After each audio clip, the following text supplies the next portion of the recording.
नमस्कार, आप देख रहे हैं पंकज न्यूज और मैं हूं आपके साथ रवीक्षा शर्मा। चलिए रुक करते हैं आज की ताजा खबर की ओर।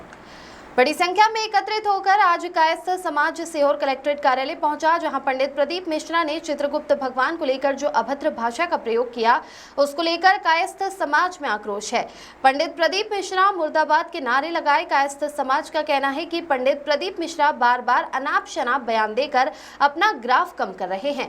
हमेशा पंडित प्रदीप मिश्रा छोटी बात करते हैं। राधा रानी पर जिस तरह उन्होंने टिप्पणी की, वैसे ही अब चित्रगुप्त पर उन्होंने अभद्र भाषा का प्रयोग किया। पंडित प्रदीप मिश्रा चित्रगुप्त शक्तिपीठ वृंदावन पहुंचकर नाक रगड़कर माफी मांगे या सार्वजनिक माफी मांगे। जब तक पंडित प्रदीप मिश्रा सार्वजनिक माफी नहीं मांगेंगे, कायस्थ समाज उनकी प्रत्येक कथा का और हर जगह विरोध करेगा। पंडित प्रदीप मिश्रा लगातार अनाप शनाप बयान देकर अपना ग्राफ कम कर रहे हैं। मध्य प्रदेश की तमाम खबरों के लिए आप देखते रहिए Pankaj news. Pankaj news channel को सब्सक्राइब करें और वीडियो को अधिक से अधिक शेयर करें। पंकज पंजवानी की रिपोर्ट। देखिए, अभी प्रदीप मिश्रा जी ने महाराष्ट्र की एक कथा में व्यासपीठ से यमराज और चित्रगुप्त भगवान के बारे में गलत टिप्पणी की है और कल उन्होंने प्रेस वार्ता करके माफी मांगने का प्रयास किया है और हवाला दिया है कि शिव पुराण में ऐसा उल्लेख है, जबकि मैंने स्वयं 11 बार शिव पुराण को पढ़ा है, उसमें कहीं पर भी ऐसा नहीं लिखा है। लेकिन ये गुमराह करने की बातें हैं। उनको इस प्रकार की टिप्पणी नहीं करना चाहिए, क्योंकि उनकी कथाओं में हजारों लोग, लाखों लोग कथा सुनने पहुंचते हैं। इस प्रकार की भाषा का प्रयोग वो करेंगे और सनातन धर्म के देवताओं के बारे में अपमानजनक टिप्पणी करेंगे तो हमारे धर्म के नई पीढ़ी को गलत संस्कार जाएंगे और हमारे सनातन धर्म का अपमान होगा और हमारे सनातन धर्म का पतन होगा। हम इनका विरोध करते हैं और पूरे देश में उनके खिलाफ कार्रवाई की जा रही है। इसमें दिल्ली, पटना, जयपुर तमाम जगह उनके खिलाफ FIR की कार्रवाई भी हो रही है। किसी भी व्यासपीठ से यदि वो माफी मांगते हैं, क्षमा मांगते हैं, तभी कायस्थ समाज का आक्रोश दूर होगा, अन्यथा इस प्रकार का विरोध चलता रहेगा। FIR भी कटवाएंगे क्या कोतवाली थाने में? जो प्रदीप मिश्रा जी हैं कथावाचक, और चूंकि हमारे शहर से संबंधित हैं तो हम लोगों की जवाबदारी और बढ़ गई है, क्योंकि राष्ट्रीय स्तर पे हमें फोन आ रहे हैं।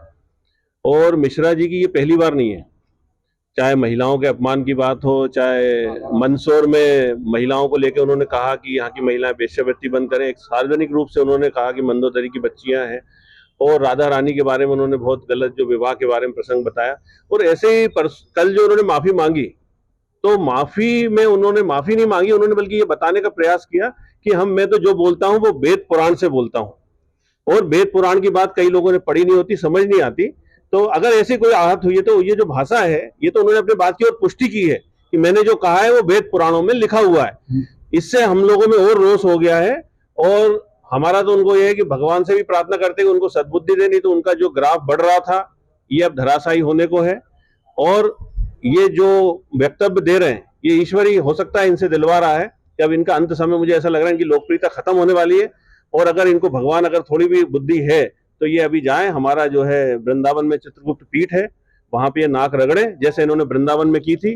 और ये सब बातें अभी वृंदावन में भी पूरे संत समाज में मीटिंग हो रही है, और इनके खिलाफ विश्वव्यापी, राष्ट्रव्यापी अभियान चलाया जाएगा। जहां भी इनकी कथा होंगी वहां पे पुरजोर विरोध किया जाएगा। इनके पुतला दहन का कार्यक्रम भी समाज ने रखा है, हो सकता है कल हम इसका पुतला दहन करेंगे। और FIR, क्योंकि कानून कहता है 295A, 298 और 153, ये लोगों की धार्मिक किसी वर्ग विशेष की भावनाएं आहत होती है, ऐसा कर 3 साल के कारावास का भी इसमें प्रावधान है। तो मैं मिश्रा जी को कहूंगा और सारे समाज की ओर से, सारे सनातनियों की ओर से, कि वे इस तरह की ये बेसिरपेर की बातें बंद करें और हमारे सनातन का मजाक बनाना बंद करें। अगर माफी नहीं मांगते तो क्या करेंगे आप? हम FIR करेंगे और हाई कोर्ट में पिटीशन लगाएंगे, क्योंकि ये बार बार हो रहा है।